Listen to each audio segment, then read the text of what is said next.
High everyone, आज चाहिँ हामीले हटपट बनाउने कोसिस गरेका छौँ। सबभन्दा पहिला मैले जिरा राखेँ, लसुन, अदुवा, प्याज, त्यसपछि मैले राम्रोसँग भुटेँ।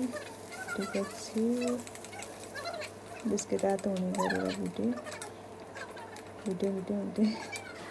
त्यसपछि भुटेको गरेछु। त्यसपछि पानी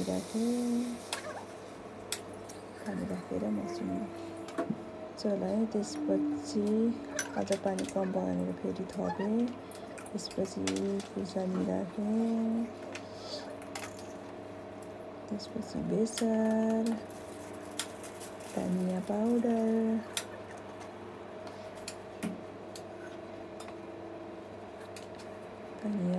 पछि फेरि मैले सबै भेजिटेबलहरू काटेर राखेको थिएँ अनि तिनको रेडी पार्दै थिएँ। त्यसपछि सुपहरू राखेको छु। त्यसपछि चलाएँ।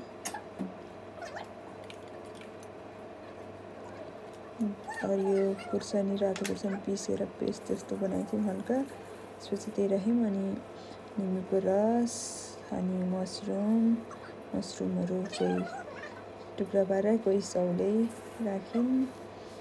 त्यसपछि अरू तरकारीहरू पनि काटेर रेडी पारेको थियो, तिनीहरू पनि राख्दैछौँ।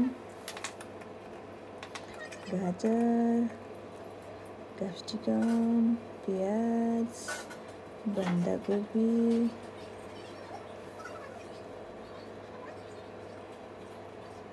त्यसपछि लङ सुकमेलहरू तिनीहरू पनि थियो, तिनीहरू राखिदिउँ अनि अदुवा राखिदिउँ अनि त्यस फर्सीको टुक्राहरू राखिदिएर अनि त्यसपछि छोपिदिएर फेरि सागहरू राखिदिउँ। भुलेर छु, त्यसपछि सागहरू राखिदिएँ।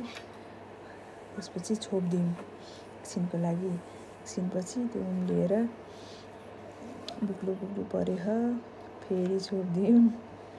यस्तो राम्रो देखियो थियो है, खाँदाखेरि पनि एकदम मिठो थियो, टेस्टी। त्यसपछि हामीले चाहिँ आज शनिबारको दिनमा चाहिँ हामीले चाहिँ ननभेज खाइन, त्यही भएर भेज चाउचाउ पनि ल्याएर राख्यौँ। त्यसपछि त्यसलाई मोल्दै बनाउँदैछु। यता मोलेको उता मोलेछु, एकदम राम्रोसँग मोल्दै राम्रोसँग बुक्लु परेछ।